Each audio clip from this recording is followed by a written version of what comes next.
Hello everyone. तो आज हम डिस्कस करने वाले हैं अशोका द ग्रेट और Ashoka who gave up war. आज इस चैप्टर के बारे में हम लोग पढ़ने वाले हैं और हम लोग अशोक और उससे रिलेटेड जो उसकी धम्मा की पॉलिसीज़ थी, बौद्धिज़्म को उसने कैसे आगे प्रमोट किया, उन सारी चीज़ों के बारे में डिस्कस करने वाले हैं। और ऐसा क्या हुआ कि कलिंग वॉर के बाद जो अशोक था और उसने पूरा जो वॉर था और जो वायलेंस था उसको छोड़ दिया।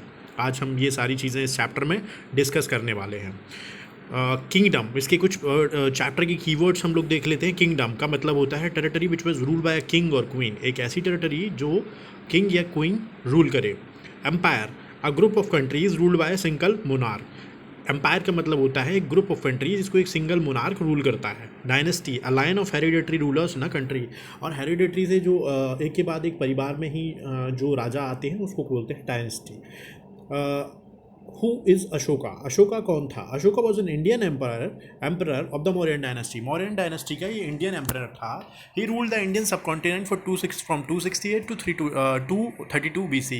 उसने 268 से 232 BC तक रूल किया इंडिया में। One of the largest greatest emperors, और ये सबसे इंपॉर्टेंट और लार्जेस्ट और सबसे ज़्यादा ग्रेटेस्ट एम्पायर था। ये हम देख पा रहे हैं जो 250 BC का टाइम था। उस टाइम पे जो आपको पिंक कलर से जो आपको डेनोटेड एरिया दिख रहा है वो एरिया पूरा अशोक के टेरिटरी के अंडर में आता है। और वो और उसके बाद का जो एरिया है जो आपको दिख रहा है वो टेरिटरी है which was ceded by Chandragupta by Seleucus in the year 305। और ये सेलिकस निकेटर से 305 में ये चंद्रगुप्ता ने शीट किया था।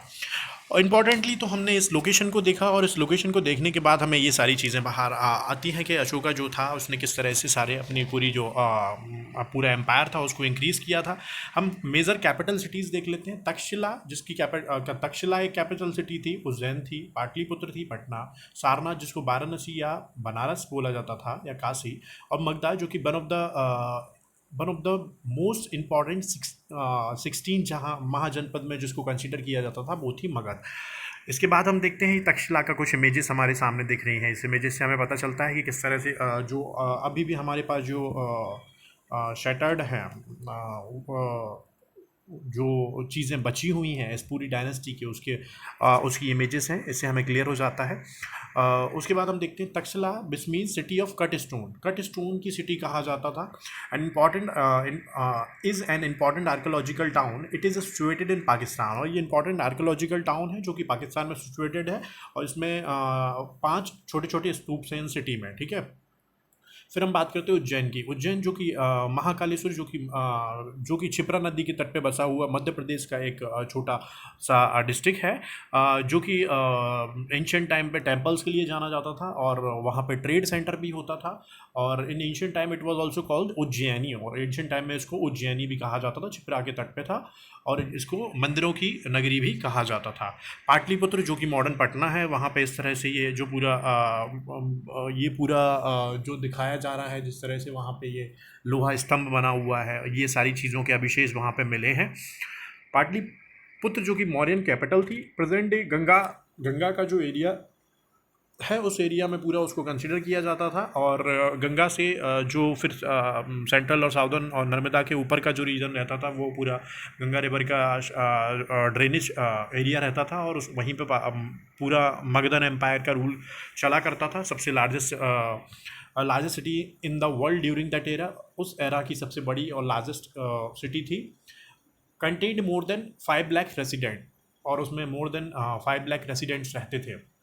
सारनाथ जो कि वाराणसी या बनारस या काशी भी कहा जाता था, वो भी बहुत इंपॉर्टेंट थी क्योंकि यहाँ से हमने अपने एम्बलम में ये जो शेर और लॉइन आप देख रहे हैं इसको लिया है। अपने फ्लैग में हमने चक्रा लिया है। द अशोक लॉइन कैपिटल और the Sarnath lion capital is the national symbol of India, और इंडिया का नेशनल सिंबल है the Sarnath pillar wears one of the edicts of Ashoka. और अशोका के कुछ एडिक्ट्स को हमने ऐसे ही एज इट इज़ लिया है। ये मगध का आप देख पा रहे हैं और साथ में आप एक डोम भी देख रहे हैं उस पिक्चर में। उससे हमें मालूम चलता है कि किस तरह से जो शासन था वहाँ पे मगध एम्पायर में चला करता था। Magadh the core of the kingdom was the area of Bihar south of the Ganga. South of the Ganga तक का जो एरिया था उसमें कंसीडर होता था ये मगध का एरिया। इसकी पहले कैपिटल थी राजगृह जिसको राजगीर कहा जाता था, और फिर थी पाटलिपुत्र जिसको पटना कहा जाता था। अब हम देख लेते हैं टाइमलाइन अशोका की। 300 BCE Ashoka was born.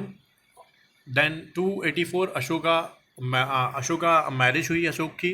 Then उसके बाद 272 उसका राइन बिगिन होता है। राइन का मतलब होता है राज्यकाल।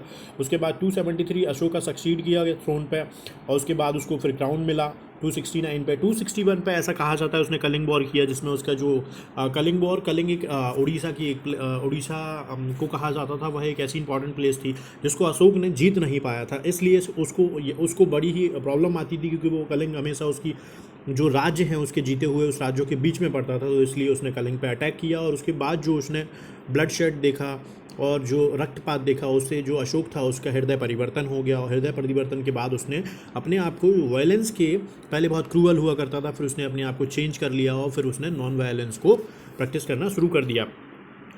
उसके बाद 264 BC में the war against the Kalinga kingdom happen. Ultimately इसमें डेट्स में थोड़ा सा इश्यूज़ है, कभी इसको 261 बताया जाता है और अलग अलग किताबें अलग अलग तरीके से बताती हैं, बस मेजरली जो NCERTs के अकॉर्डिंग जाएंगे तो 261 BC के अराउंड भी आता है। 260 Ashoka become a Buddhist monk, और ये फिर एक साल बाद बुद्धिस्ट मॉन्क बन गया, और उसके बाद इन्होंने 232 में ये और मर गए। सोर्सेज हम देख रहे हैं, सोर्सेज हमने अपने एम्बलम में यहाँ से लिया है। भारत सरकार ने आपके सारनाथ स्तंभ जो लॉइन है उसको भी कंसिडर किया है, हमारे कॉइन्स पे भी, टिकट पे भी इस तरह से हमने लिया है। चंद्रगुप्त मौर्य का एरिया ये आपको दिख रहा है, जो ब्लू से एरिया पूरा मार्क्ड है, वो पूरा चंद्रगुप्त मौर्य का एरिया है। Chandragupta Maurya was the grandfather of Ashoka, Ashoka के ग्रैंड फादर थे। He founded the Mauryan empire, और मौर्यन एम्पायर को उन्होंने फाउंड किया था। He gain power shortly after Alexander's death, और अलेक्जेंडर जैसे ही मरता है तो वो पावर उनके हाथ में पूरी आ जाती है। Once he was in power he force all Greek inhabitant to leave, जैसे ही वो पावर में आते हैं जितने भी ग्रीक्स लोग थे उन सभी लोगों को धीरे धीरे करके वहाँ से भगा दिया गया। बिंदुसार अशोक फिर आए, चंद्रगुप्त मौर्य के बाद आए बिंदुसार, जो कि उनके बेटे थे। बिंदुसार ने अपना जो पूरा राइन था उसको आगे बढ़ाया 297 से 273 BC तक। Chandragupta was succeeded by his son Bindusara. Bindusara आए, he defeated rulers of 16 kingdom, और उन्होंने 16 राज्यों के जो किंग थे उनको हराया था। The Mauryan kingdom was spread across the whole India, पूरे इंडिया में फैल गया, subcontinent except in Kalinga and southern part और कलिंगा में रह गए, और इसी वजह से उन्होंने कलिंगा पे अटैक किया था। ये देखिए आप इंडियन फ्लैग में आप जो देख पा रहे हैं, और ये इंपॉर्टेंट आपको जो चक्र दिख रहा है, ये चक्र बहुत ही महत्वपूर्ण है, ये वहीं से लिया गया है। और इसके बाद हम लोगों ने देखा कि इंडियन फ्लैग के बाद after Ashoka's that in 232 BC the people of Indian decided to commemorate Ashoka by using personal chakra. It can be still be seen today on the Indian flag. और ये अशोक को थोड़ा सा आगे प्रमोट करने के लिए, और उसके जो इंपॉर्टेंट चीज़ हैं, वर्क थे, उन एडिक्ट थे, उनको आगे बढ़ाने के लिए, कि जनरेशन टू जनरेशन उसको पास करने के लिए हम लोगों ने इस तरह से इंडियन फ्लैग में लिया था। द वर्ड चक्रा इन संस्कृत का मतलब होता है साइकिल और a repeating process. Unknown fact about the king Ashoka. He conquered the kingdom Kalinga which none of his ancestors had done. उनके पूर्वजों में से किसी ने भी ऐसा नहीं किया था, बट स्टिल अशोका ने ऐसा किया। Ashoka is remembered in the history as a philanthropist ruler. Philanthropist का मतलब होता है जो सोसाइटी के वेलफेयर के लिए काम करता है, इसके लिए अशोका को जाना जाता था। In his earlier days Ashoka was very cruel and he was begin to be called Chand Ashoka, और बहुत ही पॉपुलर थे, उन्होंने चांद अशोका कहा जाने लगा। Ashoka built thousands of stupas in Bihar for the followers and the spread of Buddhism. Buddhism के स्प्रेड के लिए उन्होंने बहुत सारे बिहार्स और स्तूप्स बनाए थे, जहाँ पे जो बुद्धिस्ट मॉन्क थे वो रुकते थे। Ashoka was a devotee of अहिंसा, बाद में वह अहिंसा का डिवोटी बन गया था। नॉन वायलेंस, ट्रुथ, टॉलरेंस और वेजिटेरियनिज्म को अपना लिया था। Ashoka was the last and greatest king of Mauryan dynasty, और अशोका मौर्यन डायनेस्टी का लास्ट और इम्पॉर्टेंट किंग था। Ashoka give up the policy of conquest through war and begin to follow a policy of conquest through dharma. Ashoka ने वॉर से कॉन्क्विस्ट करने की policy को ख़त्म कर दिया, और धर्मा से जीतने की पॉलिसी को उसने even in UAE rulers follow the principle of non violence and give up war. और बाद में फिर UAE में भी लोगों ने UAE में भी ऐसा ही फॉलो होता है कि उन्होंने वॉर का गिव अप कर दिया, और सभी लोगों को इक्वल प्रिंसिपल पे आगे साथ में रहने की permissions the. The emperor took all the decisions and rule. जो एम्परर्स थे वो सारे डिसीजन लेते थे और रूल करते थे। In UAE the law are also govern by the ruler, और यूएई में भी जो लॉ था वो पूरा का पूरा रूलर्स ही गवर्न करते थे। The empire policy of accepting people in a peaceful and respective manner, empire की ये पॉलिसी थी कि वो सभी लोगों को एक्सेप्ट करता था पीसफुल तरीके से। UAE also accept all kind of people from different part of the world, world वर्ल्ड के डिफरेंट पार्ट से UAE, Abu Dhabi, I mean Dubai जिसको बोलते हैं, वो भी इस तरह से एक्सेप्ट करता है डिफरेंट पीपल को और रहने की परमिशन भी देता है। उसके बाद Chandragupta Maurya was the first Mauryan empire. He conquered Magadha and then defeated Seleucus Nicator. वो पहला एम्पायर था जिसने मगध को जीता था और सेल्यूकस निकेटर को हराया था। Ashok conquered Kalinga after the Kalinga war, he decided to give up war altogether. Ashok ने कलिंगा जीता, उसके बाद उसने वॉर से गिव अप कर दिया।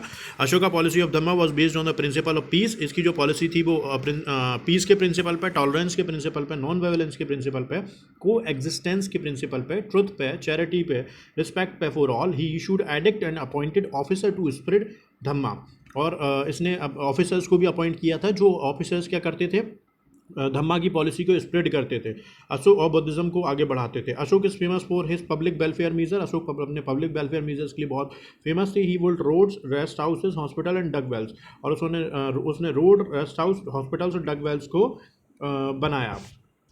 The Mauryan had a large administrative setup. The empire was divided into provinces, district and जो मौर्य थे उनका जो पूरा एरिया था वो इस तरह 3 पार्ट में बटा हुआ था, जिसमें पहला आता था प्रोविंसेस, दूसरा डिस्ट्रिक्ट और तीसरा villages. Committee of 30 members looked after the administrative of Pataliputra, और 30 लोगों की जो कमेटी थी वो क्या करती थी, पाटलिपुत्र का पूरा एडमिनिस्ट्रेशन देखती थी। The Mauryan had a large army and efficient spy system, और मौर्यंस के पास लार्ज आर्मी थी और स्पाई सिस्टम भी था, गुप्तचर विभाग जिसको कहा जाता था।